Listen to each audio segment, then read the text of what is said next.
श्रीपाद श्री वल्लभचरितामृत सार अध्याय 47 सिद्धयोग्याचे दर्शन. शंकर भट्ट मरुत्वमलई या पुण्यस्थळी घडलेल्या रोमहर्षक प्रसंगाचे मनन करीत श्रीपाद श्रीवल्लभाचे चिंतन करीत मार्गक्रमण करीत होते.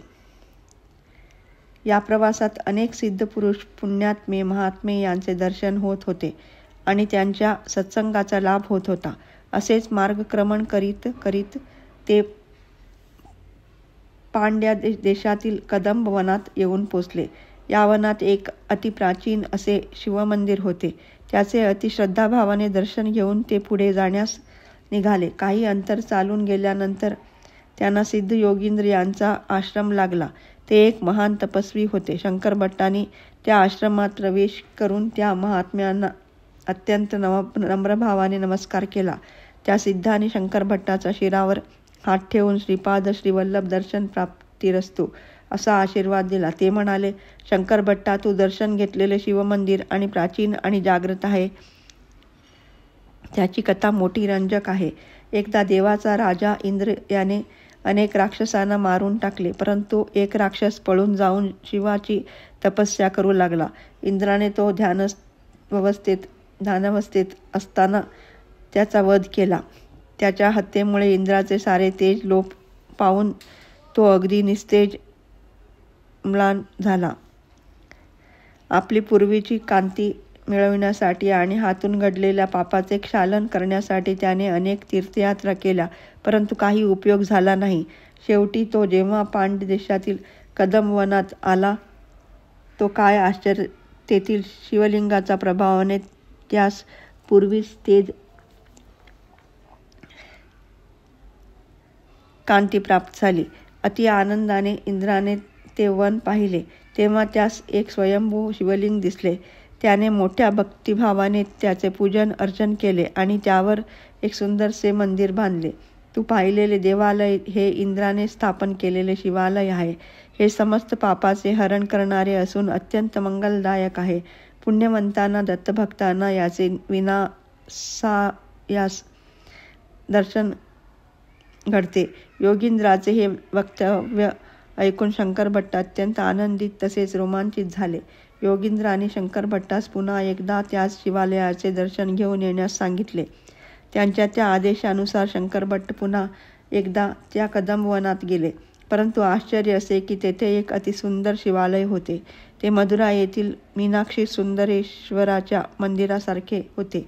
शंकर भट्टाने पूर्वी पाहिलेले इंद्राने निर्मिलेले ते शिवालय नव्हतेच. त्या भव्य मंदिरात प्रवेश करून शंकर भट्टाने पुन्हा एकदा त्या शिवलिंगाचे दर्शन घेतले. त्यांचे मन आश्चर्य, रोमांच आणि थोडीफार भीतीने भरून गेले होते. दर्शनोत्तर ते योगींद्राच्या आश्रमाकडे येण्यास निघाले. तो परिसर जनसमुदायाने भरलेला एखाद्या शहराप्रमाणे वाटत होता. ते आश्रमाचा मार्ग चुकले आणि त्यातच रात्रीचा काळोख पसरला. अशा अवस्थेत श्रीपाद प्रभूंचे नामस्मरण करीत ते मार्गक्रमण करीत असताना त्यांच्या मागून 3 मणी मस्तकावर धारण केलेला एक नाग त्यांचे पथ प्रदर्शन करीत होता. शेवटी ते कसेबसे योगींद्राच्या आश्रमात येऊन पोचले. त्या सिद्धांनी शंकर भट्टाचे स्वागत करून त्यांना गरम गरम चणे प्रसादाच्या स्वरूपात खाण्यास दिले. त्यांच्या त्या प्रेमळ स्पर्शाने शंकर भट्टाच्या हृदयाची धडधड शांत झाली. यावेळी ते योगींद्र स्वामी म्हणाले, अरे शंकर भट्टा, तू प्रथम पाहिलेले शिवालय आणि नंतर दर्शन घेतलेले श्री सुंदरेश्वराचे मंदिर ही 2 भिन्न भिन्न देवालय नाहीत. तुला अशा प्रकारचा अनुभव घडवून आणावा अशी श्री दत्तप्रभूची अनुज्ञा होती.